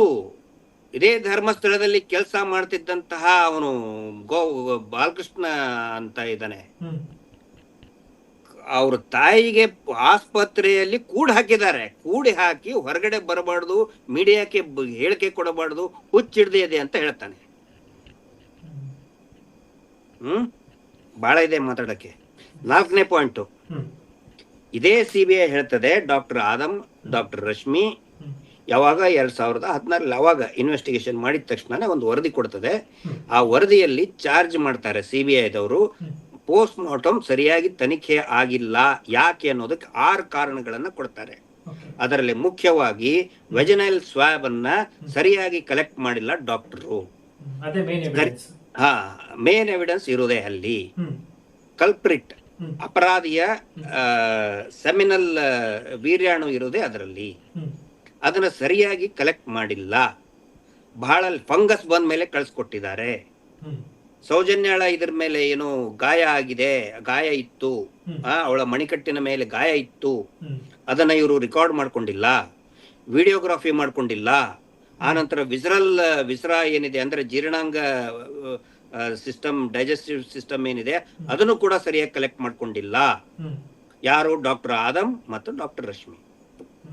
ಇಷ್ಟು ಹೇಳಿ ರಿಪೋರ್ಟ್ ಕೊಡ್ತಾರೆ. ಅವ್ರ ಮೇಲೆ ಉಗ್ರ ಕ್ರಮಗಳನ್ನ ತಗೋಬೇಕು, ದೇ ಆರ್ ಎರಿಂಗ್ ಆಫೀಷಿಯಲ್ಸ್ ಅಂತ ಸ್ವತಃ CBI ಅವಾಗ ಹೇಳುತ್ತೆ. ಆದ್ರೆ ಈಗ ಹೇಳ್ತಾರೆ, ಈಗ ಈ ತನಿಖೆ ಮಾಡಬಾರ್ದು ಅಂತ ಹೇಳಿ ಕೌಂಟರ್ ಅಫಿಡವಿಟ್ ಕೊಟ್ಟಿರಲಿಲ್ಲ, ಈಗ ಅದರಲ್ಲಿ ಹೇಳ್ತಾರೆ ಪೋಸ್ಟ್ ಮಾರ್ಟಮ್ ಎಲ್ಲ ಸರಿಯಾಗಿದೆ. ಸೊ ನಾವು ಎಲ್ಲಾ ದಾಖಲೆಗಳನ್ನು ಕೂಡ ಒಂದೊಂದು ಶಬ್ದ, ಒಂದೊಂದು ಲೈನ್, ಒಂದೊಂದು ಪುಟ ಎಲ್ಲವನ್ನು ಕೂಡ ಸರಿಯಾಗಿ ಅದನ್ನ ಕೊಟ್ಟಿದ್ದಾರೆ ಕುಸುಮಾವತಿ ಅವರು. ಮುಟ್ಟಿ ನೋಡ್ಕೋಬೇಕು CBI ದವರು. ಆ ರೀತಿ ಕುಸುಮಾವತಿ ಅವರು ದಾಖಲೆಗಳನ್ನ ಕೊಟ್ಟಿದ್ದಾರೆ. CBI ಅವರು ಮುಟ್ಟಿ ನೋಡ್ಕೋಬೇಕು, CID ರಾಜ್ಯದ CID ಕೂಡ ಮುಟ್ಟಿ ನೋಡ್ಕೋಬೇಕು, ಪೊಲೀಸರು ಮುಟ್ಟಿ ನೋಡ್ಕೋಬೇಕು. ಆ ರೀತಿ ದಾಖಲೆಗಳನ್ನ ತಾಯಿ ಕುಸುಮಾವತಿ ಕೊಟ್ಟಿದ್ದಾರೆ ಅಡ್ವೊಕೇಟ್ ಮುಖಾಂತರ. ಇದನ್ನೆಲ್ಲ ನೋಡಿದ್ರೆ ಸರ್, ದೇಶದ ಒಂದು ದೊಡ್ಡ ಟಾಪ್ ಮೋಸ್ಟ್ ಸಂಸ್ಥೆ CBI ಆಗೇನೋ ಓಕೆ, ಯಾವ್ದೋ ಒಂದು ಇದಕ್ಕೆ ಬಲಿಯಾಗಿದ್ರು, ಷಡ್ಯಂತ್ರಕ್ಕೆ ಅಥವಾ ಯಾವ್ದೋ ಒಂದು ಪ್ರಭಾವಕ್ಕೆ ಬಲಿಯಾದ್ರು ಅಂತ ಅನ್ಕೊಂಡ್ರೆ ಅಟ್ಲೀಸ್ಟ್ ಈಗ್ಲಾದ್ರೂ ಬುದ್ಧಿ ಬರ್ಬೇಕಲ್ಲ ಸರ್. ಮತ್ತಿನ್ನೊಂದು ಹೇಳ್ತಾರೆ, ನಾಚಿಕೆ ಇಲ್ಲದೆ ತನಿಖೆ ಮಾಡಿದ್ರೆ ನಮ್ಗೆ ಬಜೆಟ್ ಇಲ್ಲ, ಲಿಮಿಟೆಡ್ ಎಕ್ಸ್ಪೆಂಡಿಚರ್ ಇದೆ, ಲಿಮಿಟೆಡ್ ಸ್ಟಾಫ್ ಇದೆ, ನಮಗ್ ಸ್ಟಾಫ್ ಇಲ್ಲ. CBI ಹೇಳೋದು ದೇಶದ ಉನ್ನತ ಸಂಸ್ಥೆ, ಎಕ್ಸ್ಪೆಂಡಿಚರ್ ಇಲ್ಲ ಅಂತೆ. ಒಬ್ಬ MLA TADA ಇದಕ್ಕಿಂತ 10 ಪಟ್ಟು ಜಾಸ್ತಿ ಇರ್ತದ್ರಿ ತಿಂಗಳ TADA. ಒಬ್ಬ MLA TADA, ಒಬ್ಬ MP TADA. ಭತ್ಯೆ ಕೊಡುವಂತ ಭತ್ಯೆ, ಐಷಾರಾಮಿ ವ್ಯವಸ್ಥೆ, ಬಜೆಟ್ ಇಲ್ಲ ಅಂತ ಹೇಳ್ತಾರೆ. CBI ಇವತ್ತು ತನ್ನ ಮಾನ ಮರ್ಯಾದೆಯನ್ನ ತಾನೇ ಹರಾಜಾಕೊಂಡಾಗಿದೆ. ಅದಕ್ಕೆ ಹೇಳಿದ್ರು ನೀವು ಮಾಡೋದು ಬೇಡ ನೋಡಿ. ಇಲ್ಲಿ ಏನಂತ ತಿಳ್ಕೊಂಡಿದ್ರು, ನಾವು CBI ಕೊಡ್ಬೇಕು, ನಾವು that is not hour prayer. CBI ಕೊಡ್ಬೇಕು ಅನ್ನೋದು ನಮ್ಮ ಪ್ರಾರ್ಥನೆ ಅಲ್ಲ. ಒಂದು SIT ಇಡೀ ಅಂದ್ರೆ let the court, honourable supreme court decide. ಅದಕ್ಕೆ ಕೋರ್ಟ್ ಹೇಳಿತು, ನಿಮ್ಗೆ ಯಾರು ಬೇಕು ಸಾಕ್ ಮಾಡಿ ನಿಮ್ದು ಅಂತ, ನಿಮ್ ಯೋಗ್ಯತೆ ಗೊತ್ತಿದೆ ನಮಗೆ ಅಂತ ಹೇಳಿ. ಅದೊಂದು ಗೊಂದಲ ಕ್ರಿಯೇಟ್ ಆಗಿತ್ತು ಸರ್. ಈಗ ಆದೇಶ ಅಂತ ಪೆಂಡಿಂಗ್ ಇದೆ ಅಂತ ಹೇಳಿ, ಪೆಂಡಿಂಗ್ ಇದೆ ಅಂತ. ಪೆಂಡಿಂಗ್ ಇದೆ ಅನ್ನೋದು ನಮ್ಮ ರಿಕ್ವೆಸ್ಟ್, ನಮ್ಮ ಅಡ್ವೊಕೇಟ್ ರಿಕ್ವೆಸ್ಟ್, ಅದು ಓಕೆ. ಕುಸುಮಾವತಿ ಅರ್ಜಿದಾರ ರಿಕ್ವೆಸ್ಟ್. ಅದು ಏನು ಅಂತ ಹೇಳಿದ್ರೆ, ಯಾಕೆ ಅಂತ ಹೇಳಿದ್ರೆ ಪೆಂಡಿಂಗ್ ಇಡಬೇಕು, ಇದನ್ನ ಕ್ಲೋಸ್ ಮಾಡೋದು ಬೇಡ. ಪೆಂಡಿಂಗ್ ಇಟ್ಟರೆ ಏನಾಗುತ್ತೆ, ವಿ ವಾಂಟ್ ಕೋರ್ಟ್ ಮಾನಿಟರ್ಡ್. ನಾಳೆ ಯಾವ ಪೊಲೀಸರು ಬರ್ತಾರೆ ಯಾರಿಗೆ ಗೊತ್ತು, ಯಾಕಂದ್ರೆ ಹಣೆ ಬರ ನೋಡಿದೀವಿ ಪೊಲೀಸರದು, CID ಇರಲಿ, CBI ಇರಲಿ, ಲೋಕಲ್ ಪೊಲೀಸರು ಅಂತರೂ ಫಸ್ಟ್ ಬರೀ ಕೇಸ್ ಹಾಕೋದೆ ನಮ್ಮ ಮೇಲೆ, ಹೋರಾಟಗಾರ ಮೇಲೆ ಕೇಸ್ ಹಾಕೋದಕ್ಕೆ ಪೊಲೀಸರಿದ್ದಾರೆ. ಅತ್ಯಾಚಾರಿಗಳ ಪ್ರಭಾವಿಗಳ ಬೂಟ್ ನೆಕ್ಕೋದಕ್ಕಿದ್ದಾರೆ ಅವರು. ಇನ್ನು ಯಾರು ಬರ್ತಾರೆ ಯಾರಿಗೆ ಗೊತ್ತು. ಅದ್ರ ಸಲುವಾಗಿ ಶುಡ್ ಬಿ ಕೋರ್ಟ್ ಮಾನಿಟರ್ಡ್. ರಾಜಕೀಯದವರು ಪೊಲಿಟಿಷಿಯನ್ಸ್ ಮಾನಿಟರ್ಡ್ ಆಗಬಾರ್ದು. ಈ ಚೆನ್ನಾಗಿ ಮಾಡಿದ್ರೆ ಉಲ್ಟಾ ಹೊಡ್ಸ್ಬಿಟ್ರು. ಈಗ ಸಾಕ್ಷಿಗಳನ್ನ ಏನ್ ಮಾಡ್ತಾರೆ, ಹೆದರ್ಸ್ತಾರೆ, ಮೀಡಿಯಾ ಟ್ರಯಲ್ ಮಾಡ್ತಾರೆ, ಟಿವಿ ಚಾನೆಲ್ ಕರೆಸ್ತಾರೆ, ಉಲ್ಟಾ ಹೊಡೆದ್ರು ಮೀಡಿಯಾ ಟ್ರಯಲ್ ಮಾಡಿದ್ರಲ್ಲ ಮಾಸ್ ಬರಿಯಲ್ ಕೇಸ್ ನಲ್ಲಿ. ಓ ಚೆನ್ನಾಗಿ ಉಲ್ಟಾ ಹೊಡೆದ ಮತ್ತೆ ಉಲ್ಟಾ ನಮ್ಮ ಮೇಲೆನೆ ಕೇಸ್ ಹಾಕೋದು, ಅದೊಂದು ಸುದ್ದಿ ಆಗಲ್ಲ. ಅದು ಆಗಬಾರ್ದು. ನಮ್ದು ಉದ್ದೇಶ ಏನಂದ್ರೆ it should be court monitored. ಒಳ್ಳೆ ಅಧಿಕಾರಿಗಳಿದ್ದಾರೆ, ನಾನು ಎಂಟೈರ್ಲಿ ಇಡೀ ಆರ್ಗನೈಸೇಷನ್ಗೆ ನಾನು ಬ್ಲೇಮ್ ಮಾಡ್ತಾ ಇಲ್ಲ. ಬಟ್ ಸಿಲೆಕ್ಟಿವ್ಲಿ ಅವರು ಮಾಡಿದಾರಲ್ಲ. ಅಲ್ಲರಿ ಆ ಸೌಜನ್ಯ ಪ್ರಕರಣದಲ್ಲಿ ಡೆಡ್ ಬಾಡಿ ಫೋಟೋ ವಿಡಿಯೋಗ್ರಾಫಿ ಮಾಡಿದ್ದಕ್ಕೆ ಬಿಲ್ ಯಾವನು ಕೃಷ್ಣ ಪೊಲೀಸ್ ಅನ್ನುವಂಥವನು, ಕೃಷ್ಣ ಪೊಲೀಸ್ ಸೌಜನ್ಯ ವಿಠಲ್ ಗೌಡ್ರಿಗೆ ಹೋಗಿ ಕೇಳ್ತಾನೆ, ಅವ್ರ ಮಾವನಿಗೆ ಅವ್ರ ಫ್ಯಾಮಿಲಿಗೆ ಹೋಗಿ ಕೇಳ್ತಾನೆ. ಅದು ಅವತ್ತಿನ ದಿನಾನೇ ಪಾಪ ಅಳ್ತಾ ಇದ್ದಾರೆ.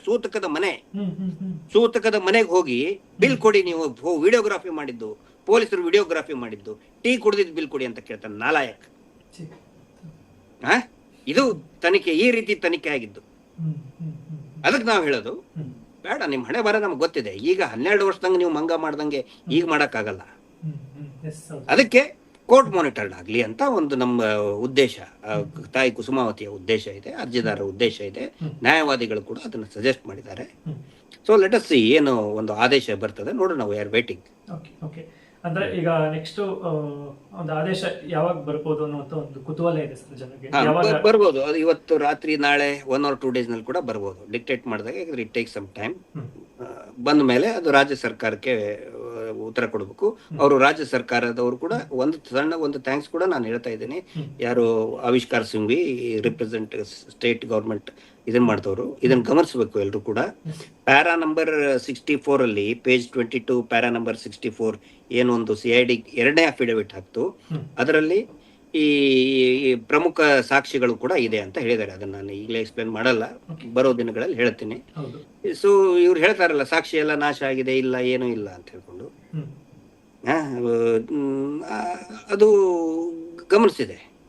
ನನಗೆ ಹೇಳ್ತಾ ಇದ್ರಲ್ಲ ಮೇನ್ ಆಗಿ, ಮೊಬೈಲ್ ನಲ್ಲಿ ಇದ್ರೆ ತೋರಿಸಿ, ಏನ್ ಇವನ್ ಮುಂದೆ ಹೋಗಿ ತೋರ್ಸ್ಬೇಕಾ, ಈ ಅಜಿತ್ ಜೈನ್ ಮುಂದೆ, ಆ 3rd ಕ್ಲಾಸ್ ರಾಕೇಶ್ ಶೆಟ್ಟಿ ಲೋಫರ್ಗಳ ಮುಂದೆ ಹೋಗಿ, ಈ ಎಂಜಲ್ ತಿನ್ನೋ ಗಿಳಿಯಾರು ಅವನು ವಸೂಲಿ ಮಾಡುವಂತ ವಸೂಲಿ ಬೆಲೆ ಅವ್ರ ಮುಂದೆ ಹೋಗಿ ಹಿಡಿಬೇಕಾ? ಅಲ್ಲ, ತೋರ್ಸಿದ್ರೆ ಬಿಡ್ತಾರ ಸರ್? ಬಿಡ್ತಾರ? ಅವ್ರನ್ನ ಬಿಡ್ತಾರ? ಅದಕ್ಕೆ ಸೊ ಎವ್ರಿಥಿಂಗ್ ಎಲ್ಲವೂ ಕೂಡ ಒನ್ಸ್ ಅಗೇನ್ ಐ ರಿಪೀಟ್, ದಾಖಲೆಗಳ ಆಧಾರದ ಮೇಲೆ ಇವತ್ತು ಆದೇಶ ಆಗಿದೆ. ಅಡ್ವೊಕೇಟ್ಗಳ ಪ್ರಯತ್ನದಿಂದ ಮತ್ತು ಯೂಟ್ಯೂಬರ್ಗಳು ಈ ಹೋರಾಟವನ್ನು ಜೀವಂತ ಇಟ್ಟಿದ್ದಾರೆ. ಎಲ್ಲರ ಮತ್ತು ಲಕ್ಷಾಂತರ ಕೋಟ್ಯಾಂತರ ಜನರ ಒಂದು ಪ್ರಾರ್ಥನೆಯಿಂದ ಈ ಒಂದು ಆದೇಶ ಆಗಿದೆ. ಬಟ್ ಫೈನಲಿ ನಾನು ಹೇಳೋದೇನಂದ್ರೆ, ಸೌಜನ್ಯಗೆ ನ್ಯಾಯ ಸಿಕ್ಕಿಲ್ಲ. ಇದರ ಅರ್ಥ ಸೌಜನ್ಯಗೆ ನ್ಯಾಯ ಸಿಗ್ತಾ ಇಲ್ಲ, ಇನ್ನು ಮುಂದಿದೆ. ಸಾಮಾಜಿಕವಾಗಿ ಸಿಕ್ಕಿದೆ ಸರ್ ಒಂದು ರೀತಿ. ಹೌದು, ಅಂದ್ರೆ ಬೇರೆ ಬೇರೆ ಇದರಲ್ಲಿ ಈಗ they have been exposed. The real culprits are exposed. ಏನ್ ತಾವು ಬಹಳ ದೊಡ್ಡ ಇದನ್ನಂತ ಹೇಳ್ತಾ ಇದ್ದಾರಲ್ಲ, ಇವ್ರ ಹಣೆ ಬರ ಗೊತ್ತಾಗಿದೆ. ಗಲಿಯಲ್ಲಿ ಇವ್ರ ಹಣೆ ಬರ ಗೊತ್ತಾಗಿದೆ. ಪ್ರತಿಯೊಬ್ಬ ಜನಸಾಮಾನ್ಯನು ಕೂಡ ಇವ್ರು ಮಾಡಿದಂತ ಕಚಡ ಕೆಲಸ ಗೊತ್ತಾಗಿದೆ. ಇವ್ರೆಷ್ಟೇ ಆರ್ಡರ್ ತರಲಿ ಅದು ಮಾತಾಡಬಾರ್ದು. ಆಯ್ತು, ನಾವು ಕೂಡ ಕಾನೂನು ರೀತಿ ಅಂತ ಅದ್ರ ಪ್ರಶ್ನೆ ಮಾಡ್ತೀವಿ. ಆನಂತರ ಇನ್ನೊಂದು, ಇದರಿಂದ ಎಷ್ಟೋ ಜನಗಳ ಜೀವ ಹೋಗೋದಕ್ಕೆ ನಿಂತಿದೆ. ಈಗ ಇನ್ನು ಎಷ್ಟು ಜನ ಅಮಾಯಕರು ಸಾಯ್ತಾ ಇದ್ರು ಇದಾಗಲಿ ಹೋರಾಟ ಆಗ್ಲಿಲ್ಲ ಅಂದ್ರೆ. ಮಹೇಶ್ ಶೆಟ್ರು ಇದ್ರದ್ದು ನಾನು ಅಬ್ಸರ್ವ್ ಮಾಡಿದ್ದು ನೋಡಿ, ಅಲ್ಲಿ ತಾಯಿ ಕುಸುಮಾವತಿಯ ಪೂರ್ತಿ ಫ್ಯಾಮಿಲಿ ಸುತ್ತುವರೆದಿದ್ದೇ ಈ ರಾಕ್ಷಸರಿಂದ, ಶುಂಭರಿಂದ.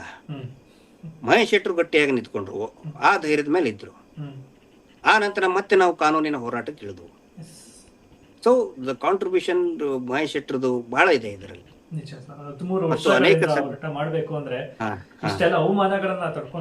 ಅವಮಾನ ಅವ್ರನ್ನ ರೌಡಿ ಶೀಟರ್ ಅಂತಾರ್ರಿ. ಒಬ್ಬ ದೀಕ್ಷೆ ಪಡೆದು ಬೆಳಿಗ್ಗೆ 3:30 ಎದ್ದು ಸ್ತೋತ್ರಗಳನ್ನ ಓದಿ ಗುರು ಪೂಜೆಯನ್ನ ಮಾಡಿ ಶಿವನ ಆರಾಧನೆ ಮಾಡತಕ್ಕಂತಹ ಆ ಒಬ್ಬ ತಪಸ್ವಿಗೆ ರೌಡಿ ಶೀಟರ್ ಅಂತ ಹೇಳ್ತಾರಲ್ರಿ ಇವರು, ಗಡಿಪಾರು ಮಾಡ್ಬೇಕು ಅಂತ ಹೇಳ್ತಾರಲ್ರಿ ಇವರು. ಈಗ ಗೊತ್ತಾಯ್ತಾನೆ ಯಾಕೆ ಮಹೇಶ್ ಶೆಟ್ಟರ್ನ ಗಡಿಪಾರು ಮಾಡ್ತಾ ಇದಾರೆ ಅಂತೇಳಿ. ಗೊತ್ತಾಯ್ತಾನೆ ಎಲ್ರಿಗೂ ಈಗ. ದೊಡ್ಡ ದೊಡ್ಡದಾಗಿ ಪುಂಗಿ ಬೀಳ್ತಾ ಇದ್ರಲ್ಲ, ಅವನೇ ಮಾಡಿದ್ದು, ಸಂತೋಷ್ ರಾವ್ ಮಾಡಿದ್ದು. ಇವತ್ತು ಬಂದು ಹೇಳ್ಬೇಕಿತ್ತಲ್ಲಪ್ಪ ನೀನು ಅಜಿತ್ ಜೈನ, ಎಲ್ಲಿ ಹೊಡಿಯಿದೆಯಲ್ಲ ನೀನು ಲೋಫರ್ ನನ್ನ ಮಗನೇ, ಕೇಳ್ಬೇಕಲ್ಲ. ಜನ ಕೇಳ್ತಾ ಇದಾರೆ ಇದನ್ನ. ದೊಡ್ಡದಾಗಿ ಪುಂಗಿ ಬಿಟ್ಟಿದ್ದೆಲ್ಲ ಜರ್ನಲಿಸ್ಟದ್ದು ಒಂದ್ ಸಭೆ ಮಾಡಿ. ತನಿಖೆಗೂ ಅದಕ್ಕೂ ಇದಕ್ಕೂ ವ್ಯತ್ಯಾಸ ಇಲ್ಲ, ಅವನೇ ಮಾಡಿದ್ದು. ಅಮೆರಿಕಕ್ಕೆ ಹೋಗಿ ಮಾಡಿದ್ನಂತೆ ಲೋಫರ್ ರಾಸ್ಕಲ್ ಇವನು ಅಜಿತ್ ಜೈನ್. ಅಮೆರಿಕಕ್ಕೆ ಹೋಗಿ ತನಿಖೆ ಮಾಡಿದ್ನಂತೆ. ಆಯ್ತಪ್ಪ, ನೀನ್ ತನಿಖೆ ಮಾಡಿದ್ರೆ ನೀನ್ ಅವ್ ಏನ್ ಆಳು ಮುಳು ಪೇಪರ್ ತಗೊಂಡು ಬಂದು ಕೊಡ್ಬೇಕಿತ್ತಲ್ಲ ಕೋರ್ಟಿಗೆ, ತಂದು ಕೊಡ್ಬೇಕಿತ್ತು ಕೋರ್ಟಿಗೆ. ಆಮೇಲೆ SIT ಕಚೇರಿ ಮುಂದೆ ಐಟಮ್ ಡಾನ್ಸ್ ಮಾಡಿದ್ರು. ಅವನು ಯಾರು, ಅವನು ಡೀಲ್ ಮೈ ಕೃಷ್ಣ ಸುಟ್ಟು ಬದ್ನೆಕಾಯಿ, ಅವನು ಮತ್ತೆ ಇನ್ನೊಂದು ಯಾರೋ ಸಂಬರ್ಗಾಗಿ ಗಿಂಬರ್ಗಾಗಿ ನಾವು SIT ತನಿಖೆಗೆ ಹೋಗ್ಬೇಕಾದ್ರೆ SIT ಗೇಟ್ ಮುಂದೆ ನಿಂತ್ಕೊಂಡು ಎಲ್ಲಾರು ಐಟಮ್ ಡಾನ್ಸ್ ಮಾಡಿದ್ದು. ನನ್ನ ಹತ್ರ ಆ ಪ್ರೂಫ್ ಇದೆ, ನನ್ನ ಹತ್ರ ಆ ಸಾಕ್ಷಿ ಇದೆ, ವಿಠಲ್ ಗೌಡ್ರು ಮಾಡಿದ್ರು, ಅವನು ಮಾಡಿದ. ಈಗ ಬಂದ್ ಅಪ್ಲಿಕೇಶನ್ ಹಾಕ್ಬೇಕಿತ್ತಪ್ಪ, ಇಂಪ್ಲೀಡಿಂಗ್ ಅಪ್ಲಿಕೇಶನ್ ಹಾಕ್ಬೇಕಾಗಿತ್ತು. ನಮ್ಮ ಹತ್ರ ಇದೆ ನೋಡಿ, ಇದನ್ನ ಮಾಡಿ. ಯಾವೊಬ್ಬನು ಕಾಣಿಸ್ಲಿಲ್ಲಲ್ರಿ ಇವ್ರ ಹಣೆ ಬಾರ್ಕಿ, ಇವ್ರ ಮುಸುಡಿಗೆ. ಇವ್ರದ್ದು ಬರ್ತಿ ಅಲ್ಲ, ಹುಂಡಿ ದುಡ್ಡು ತಿಂದೆ ಐಟಮ್ ಡಾನ್ಸ್ ಮಾಡಿದ್ದಲ್ಲಿ ನಮ್ಮ ಅಗೇನ್ಸ್ಟ್. ಇವ್ರ ಕೆಲ್ಸ ಏನು, ಟಿವಿ ಚಾನಲ್ಗೆ ಹೋಗೋದು, ಗಂಟೆಗಟ್ಲೆ ಕುತ್ಕೊಳ್ಳೋದು. ಟಿವಿ ಚಾನಲ್ ನಲ್ಲಿ ಶೂರ್ರಿ ಇವ್ರು, ವೀರ ಶೂರ್ರು. ಕೋರ್ಟ್ ಮುಂದೆ ನಮ್ಗೆ ಹೇಳ್ತಿದ್ರಲ್ಲ, ಕೋರ್ಟಿಗೆ ಹೋಗ್ಬೇಕ್ರಿ, ಬೀದಿಯಲ್ಲಿ ಯಾಕ್ರಿ ನಿಂದಿರ್ತೀರಾ, ಹೋರಾಟ ಮಾಡ್ತೀರಾ. ಈಗ ನೀವು ಎಲ್ಲಿ ಆರ್ ಅಶೋಕ್, ಎಲ್ಲಿ ವಿಜಯೇಂದ್ರ, ಎಲ್ಲಿ ಸುರೇಶ್ ಕುಮಾರ್, ಎಲ್ಲಿ ಆ ವಿಶ್ವನಾಥ, ಯಲಂಕ ವಿಶ್ವನಾಥ ಕಾರ್ ತಗೊಂಡು ಬಂದಿದ್ನಲ್ಲ ಯಾತ್ರೆ, ಡ್ರಾಮಾ. ಬಾರದಲ್ಲಿ ಇಲ್ಲಿ ಬರೋದು, ಬಾರಲ್ಲಿ ಹೋಗಿ ಕುಡಿದು, ಗುಜರಿಯಲ್ಲಿ ಬಾರಲ್ಲಿ ಅಲ್ಲಿ ಕುಡಿದು ಕಬಾಬ್ ತಿಂದು ಹೋಗೋದು, ಮಾಂಸ ಮಟ್ಟಿ ತಿಂದು ಹೋಗೋದು, ಮತ್ ಧರ್ಮಯಾತ್ರೆ ಅಂತೆ.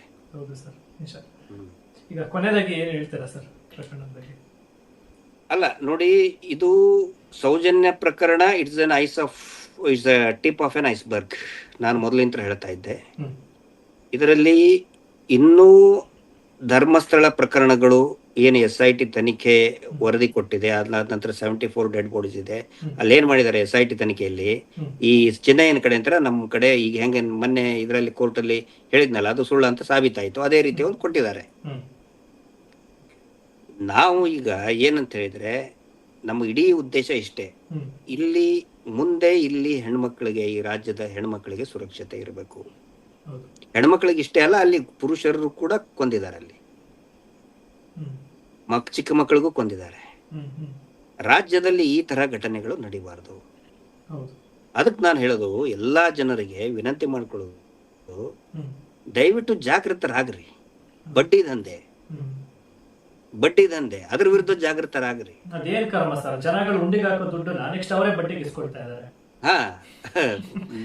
ಬಡ್ಡಿ ದಯವಿಟ್ಟು ಇಂಥವ್ರಿಗೆ ನೀವು ಆಸ್ಪದ ಕೊಡಬೇಡಿ. ದೇವ್ರನ್ನ ನಂಬಿ, ದೇವಸ್ಥಾನವನ್ನ ನಂಬಿ. ಆದರೆ ಇಂತಹ ಏನು ಆ ದೇವಸ್ಥಾನದ ಮುಂದೆ ಮಾಡಿ ಹಿಂದೆ ಇರತಕ್ಕಂತಹ ಅತ್ಯಾಚಾರಿ ರಾಕ್ಷಸರನ್ನ ನಂಬಬೇಡಿ. ಅಷ್ಟೇ ನಾವು ಹೇಳೋದು. ದೇವಸ್ಥಾನ ಒಂದೇ ಅಲ್ಲ ಸರ್, ಈ ಪ್ರಕರಣ ಒಂದೇ ಅಲ್ಲ ನಾನು ಹೇಳ್ತಾ ಇದ್ದು. ಎಲ್ಲವೂ ಕೂಡ ಸ್ವಲ್ಪ ಜಾಗೃತವಾಗಿರ್ರಿ, ಮೋಸ ಹೋಗಬೇಡಿ. ಈಗ ನೋಡಿ, ಉದಾಹರಣೆಗೆ ಅಯೋಧ್ಯ ರಾಮ ಮಂದಿರದ ಒಂದು ಸ್ಕ್ಯಾಮ್, ದೊಡ್ಡ ಸ್ಕ್ಯಾಂಡಲ್ ಅದು. ಯಾರಾದ್ರೂ ಅದ್ರ ಬಗ್ಗೆ ಮಾತಾಡಿದ್ರೆ ಪಾಕಿಸ್ತಾನಿ ಫಂಡ್, ಈಗ ಕಾಕ್ರೋಚ್ ಜನತಾ ಪಾರ್ಟಿ. ರಾಜಕೀಯವಾಗಿ ನಾನು ಹೋಗಕ್ಕೂ ಅಂದ್ರೆ ನಾನು ವಿಶ್ಲೇಷಣೆ ಮಾಡಕ್ ಹೋಗುದಿಲ್ಲ, but it's a voice of youth, ವಿದ್ಯಾರ್ಥಿಗಳ ಧ್ವನಿ. ಸೋನಮ್ ವಾಂಗ್ಚುಕ್ ಅವ್ರಿಗೆ ಪಾಪ ನೋಡಿ ಎಷ್ಟು ಇದನ್ನ ಮಾಡಿದ್ರು. ಅವರು ಚೈನಾ ಏಜೆಂಟ್ ಅಂತ ಹೇಳ್ತಾರೆ. ಅನೇಕ ಪಾಪ ಹುಡುಗರಿಗೆ ಹೊಡೆದಿದ್ದಾರೆ, ರಕ್ತ ಬರುವಂಗೆ ಹೊಡೆದಿದ್ದಾರೆ. ಪ್ರಶ್ನೆ ಮಾಡಿದರೆ ಈ ರೀತಿ ಮಾಡುವ ಅಂದ್ರೆ ಯಾರಿಗೂ ಏನು ಅಂದ್ರೆ ನಾನು ಒಂದ್ ಹೇಳ್ತೇನೆ ಕೇಳಿ, ಪ್ರಜಾಪ್ರಭುತ್ವ ಇದೆ, ನಾವು ಹೆಂಗ್ ಬೇಕಂಗ್ ಬೈಬೇಕು, ಅದನ್ನು ಕೂಡ ನಾನು ಒಪ್ಪಲ್ಲ. ಆದರೆ ನಮ್ಮ ರೈಟ್ಸ್ ಯಾವಾಗ ಎಜುಕೇಶನ್ ಸಿಸ್ಟಮ್ ಇರ್ಬೋದು, ಸುರಕ್ಷತೆ ಇರ್ಬೋದು, ಆನಂತರ ಉದ್ಯೋಗದ ಸಮಸ್ಯೆ ಇರ್ಬೋದು, ರೈತರ ಸಮಸ್ಯೆ ಇರ್ಬೋದು, ಅತಿ ಮುಖ್ಯವಾಗಿ ಅದನ್ನ ಪ್ರಶ್ನೆ ಮಾಡಲೇಬೇಕು. ಇಲ್ಲತ್ತಂದ್ರೆ ಉಳ್ಗಾಲಿಲ್ಲ ನಮಗೆ. ನಾನು ಒಂದು ಗಮನಿಸಿದ್ದು ನೋಡಿ, ಸೌಜನ್ಯ ಪ್ರಕರಣ ಅಂದ್ರೆ ಡೆಡ್ ಕೇಸ್ ಅಂತ ಹೇಳ್ತಿದ್ರು ಅಲ್ವಾ, ಮುಗಿದ ಅಧ್ಯಾಯ ಅಂತೇಳಿ ಸ್ವತಃ ಯಾರು ಹಿಂದಿನ ಗೃಹ ಸಚಿವರು ಹೇಳಿದ್ರು, ಮುಖ್ಯಮಂತ್ರಿಗಳು ಹೇಳಿದ್ರು. ಆದ್ರೆ ಒಂದು ಹೋರಾಟದ ಬಲದಿಂದ ಇವತ್ತು ಮತ್ತೆ ಅದು ಮುನ್ನೆಲೆಗೆ ಬಂದಿದೆ. ಜನರು ಒಗ್ಗಟ್ಟಾಗಬೇಕು. ಸಮೀರ್ ಎಂ ಡಿ ಮಾತಾಡಿದ ನಾನು I must thank Sameer M D. Sameer M D ಮಾಡಿದಂತ ವಿಡಿಯೋದಿಂದ ಅನೇಕ ನಮ್ಮ ಯೂಟ್ಯೂಬರ್ಗಳು ಕೂಡ ಮಾಡಿದ್ದಾರೆ. ಸಮೀರ್ ಎಂ ಡಿ ಮಾಡಿದ ನಂತರ ಇಡೀ ದೇಶವ್ಯಾಪಿ ಗೊತ್ತಾಯ್ತು, ರಾಜ್ಯಕ್ಕೆ ದೇಶಕ್ಕೆ ಗೊತ್ತಾಯ್ತು. ಹಿಂದಿ ಯೂಟ್ಯೂಬರ್ಗಳು ಕೂಡ ಅದನ್ನ ಟ್ರಾನ್ಸ್ಲೇಟ್ ಮಾಡಿದ್ರು. ಆದ್ರೆ ಸಮೀರ್ ಬಂದ ತಕ್ಷಣ ಹಿಂದೂ ಮುಸ್ಲಿಂ ಅಂತ ಡಿವೈಡ್ ಮಾಡಕ್ ನೋಡಿದ್ರು. ಪಾಪ ಅವನು ಎಷ್ಟು ಕಷ್ಟಪಟ್ಟ, ಅವ್ರ ಕುಟುಂಬ ಎಷ್ಟು ಕಷ್ಟಪಡ್ತು. ನಮ್ಮ ಎಲ್ಲಾ ಯೂಟ್ಯೂಬರ್ಗಳು, ಸಂಚಾರಿ ಸ್ಟುಡಿಯೋ ಪಾಪ ಅವನು ಇದಕ್ಕೆ ಹೋಗಿ ಬಂದ, ಜೈಲಿಗೆ ಹೋಗಿ ಬಂದ. ಅಷ್ಟೇ ಅಲ್ಲ, ಐ ಮಸ್ಟ್ ಥ್ಯಾಂಕ್ ನಮ್ಮ ಇವ್ರಿಗೆ ಏನು ದೊಡ್ಡ ಚಿಂತಕರಿದ್ದಾರೆ, ಅವರು ಕೂಡ ಅಹೋರಾತ್ರ ಅವರು ಕೂಡ ಜೈಲಿಗೆ ಹೋಗಿ ಬಂದ್ರು ಇದೇ ಪ್ರಕರಣದಲ್ಲಿ. ಹೌದು, ಇದೇ ಪ್ರಕರಣದಲ್ಲಿ ಅವರು ಇಚ್ಛೆ ಪಟ್ಟು ಹೋಗಿ ಬಂದ್ರು. ಸೌಜನ್ಯ ಸಲುವಾಗಿ ನಾನು ಜೈಲಿಗೆ ಹೋಗ್ತೀನಿ ಅಂತ ಹೇಳಿ ಅಹೋರಾತ್ರ ಅವರು. ಅವತ್ ನಮ್ಮ ಎಲ್ಲಾ ಯೂಟ್ಯೂಬರ್ಗಳ ಮೇಲೆ ಕೇಸ್ ಮಾಡಿದ್ರು, ಡಿವೈಡ್ ಮಾಡಕ್ ನೋಡಿದ್ರು. ನಾನು ಹೇಳೋದು, ನಾವು ಗಟ್ಟಿಯಾಗಿರ್ಬೇಕು, ಸ್ಟ್ರಾಂಗ್ ಆಗಿರ್ಬೇಕು, ಡಿವೈಡ್ ಆಗ್ಬಾರ್ದು. ಆಮೇಲೆ ನಾವೇನ್ ದೊಡ್ಡವರಲ್ಲ ರೀ, we are very common people. ನಾವು ಜನಗಳಿಗೆ ಯಾಕೆ ಹೇಳುವಷ್ಟ ದೊಡ್ಡವನಂತರ ಲೀಡರ್ VIP ಸ್ಟಾರ್ ನಾನಲ್ಲ. ನನ್ಗೆ ಅನ್ಸಿದ್ದು ನಾನು ಹೇಳ್ತಾ ಇದ್ದೀನಿ. ಸ್ವಲ್ಪ ಅರ್ಥ ಮಾಡ್ಕೊಳ್ಳಿ, ಜನಗಳ ಅರ್ಥ ಮಾಡ್ಕೋಬೇಕು. ಇಲ್ಲ ಅಂತ ಹೇಳಿದ್ರೆ ಮೊನ್ನೆ ಲಾವಣ್ಯ ಕೇಸ್ ಆಯ್ತು, ನಾಳೆ ಇನ್ನೊಂದಾಗತ್ತೆ, ನಾಡ್ದು ಇನ್ನೊಂದಾಗತ್ತೆ. ಜಾಗೃತರಾಗ್ರಿ ಅಂತ ಹೇಳೋದಿಷ್ಟೇ. ನಾವು ಹೇಳೋದು, ಸರ್ಕಾರಕ್ಕೆ ಒಂದು ಸೌಜನ್ಯ ಹೆಸರಿನಲ್ಲಿ ಹೆಲ್ಪ್ ಲೈನ್ ಮಾಡಿ. ಅಂದ್ರೆ ಯಾವ ತರ ಸರ್ ಹೆಲ್ಪ್ ಲೈನ್ ಅಂದ್ರೆ? ಈಗ ನೋಡಿ, ಹೆಣ್ಮಕ್ಳಿಗೆ ಕಾಟ ಕೊಡ್ತಾ ಇರ್ತಾರೆ, ಸ್ಟೂಡೆಂಟ್ಸ್ ಇರ್ಬೋದು, ಇವ್ರು ಇರ್ಬೋದು, ಮೊಬೈಲ್ ಅಲ್ಲಿ ಅಥವಾ ಹೊರಗಡೆ ಬಂದು ಫಾಲೋ ಮಾಡೋದು. ಆ ತರ ಏನಾದ್ರು ಇದ್ರೆ ಇಮಿಡಿಯೇಟ್ ಆಗಿ ಹೆಲ್ಪ್ ಲೈನಿಗೆ ಫೋನ್ ಮಾಡಿ, ಅವ್ರ ಹೆಸರು ಡಿಸ್ಕ್ಲೋಸ್ ಮಾಡ್ದೇನೆ. ಆ ಒಂದು ಟೀಮ್ ಇದೆ, ಹಿಂದೆ ಆಂಧ್ರದಲ್ಲಿ ಮಾಡಿದ್ರು ಅದನ್ನ. ಅಲ್ಲಿ ಒಂದು ಬೀದಿಯಲ್ಲಿ ಕೂಡ ಹೆಲ್ಪ್ ಲೈನ್ ನಂಬರ್ ಹಾಕಿದ್ರು, ಪೊಲೀಸ್ ಡಿಪಾರ್ಟ್ಮೆಂಟ್ ಹತ್ರ. ಆ ತರ ಏನಾದ್ರು ಮಾಡಿದ್ರೆ ಇಮಿಡಿಯೇಟ್ ಹೋಗಿ ಅವ್ನು ಯಾವನಿದಾನೆ ಅವನ್ನ ಅರೆಸ್ಟ್ ಮಾಡ್ಕೊಂಡು ಬಂದು ಒಳಗಡೆ ಹಾಕ್ತಿದ್ರು. ಒಂದು ಹೆಲ್ಪ್ ಲೈನ್ ಅಂತ ಮಾಡಿ. ಅಂದ್ರೆ ಇಲ್ಲಿ ಎಲ್ಲರೂ ಏನದು ಘಟನೆ ಆಗಬೇಕು ನೋಡಿ. ನಮ್ದು ಹೋರಾಟದ ಉದ್ದೇಶ ಸ್ಪಷ್ಟವಿದೆ. ಎಲ್ಲರೂ ಹೇಳ್ತಾರೆ, ಲಾವಣ್ಯ ಬಗ್ಗೆ ಮಾತಾಡ್ರಿ, ನೇಹಾ ವಿಡಿಯೋ, ಹುಬ್ಬಳ್ಳಿ ನೇಹಾ ಬಗ್ಗೆ ಮಾತಾಡ್ರಿ. ಆದ್ಮೇಲೆ ಮಾತಾಡಕ್ ಏನೈತೆ ಉಳ್ದೈತೆ ಇತ್ಲಲ್ಲೇ? ಆದ್ಮೇಲೆ ಮಾತಾಡ್ಬೇಕಾ? ಘಟನೆ ಆದ್ಮೇಲೆ, ಸತ್ತ ಮೇಲೆ, ಕೊಂದ್ ಹಾಕಿದ ಮೇಲೆ ಮಾತಾಡ್ಬೇಕಾ? ಅಲ್ಲ, ಅದಕ್ಕಿಂತ ಅದ ಆಗ್ಲಾರ್ದಂಗ್ ತಡೆಯೋದೇ ನಮ್ಮ ಉದ್ದೇಶ. ಅಲ್ಲೆಲ್ಲ ಆರೋಪಿಗಳು ಸಿಕ್ಕಿದ್ದಾರೆ ಸರ್, ಯಾರು ಅಂತ ಗೊತ್ತಿದೆಯಲ್ಲ? ಗೊತ್ತಿದೆ. ಅಲ್ಲ, ಬಟ್ ಏನಂತ ಹೇಳಿದ್ರೆ, ಆ ತರ ಘಟನೆನೇ ಆಗ್ಬಾರ್ದು ಅಭಿಷೇಕ್. ಹೌದು ಸರ್. ಎಲ್ರ ಮನೆ ಮಕ್ಕಳೇ ಯಾರಿಗೋ ಮಗಳು ಇರ್ತಾಳೆ, ಯಾರಿಗೋ ತಂಗಿ ಇರ್ತಾಳೆ, ಅಕ್ಕ ಆಗಿರ್ತಾಳೆ, ತಾಯಿ ಇರ್ತಾಳೆ, ಸೊಸೆ ಇರ್ತಾಳೆ, ವಾಟ್ ಎವರ್. ಅದ ಆಗ್ಲಾರ್ದಂಗ್ ತಡಿಬೇಕಂತ ಹೇಳಿದ್ರೆ ಕ್ರಮಗಳನ್ನ ಕೈಗೊಳ್ಳಿ. ಸರ್ಕಾರದ ಮುಂದೆ ಇರುವಂತ ಆಗ್ರಹ ನಮ್ಮಿಷ್ಟೇ. Okay sir. ಓಕೆ, ಸರಿ. ಓಕೆ, ಮತ್ತೆ ಇನ್ನೊಂದು ಅಪ್ಡೇಟ್ ಜೊತೆಗೆ ಸಿಗೋಣ ಸರ್. ಸದ್ಯದಲ್ಲಿ ಒಂದು ಪ್ರೆಸ್ ಮೀಟ್ನು ಸಹ ಇಟ್ಕೊಳ್ತೀನಿ ಅಂದಿದ್ರಿ. ಹೌದು, ಬೆಂಗಳೂರಿಗೆ ಬಂದು ಇದು ಮಾಡ್ತೀನಿ. ಎಸ್, ಖಂಡಿತ sir. Thank you sir. Thank you. Justice for Soujanya. ನಮಸ್ತೆ. ಸರ್.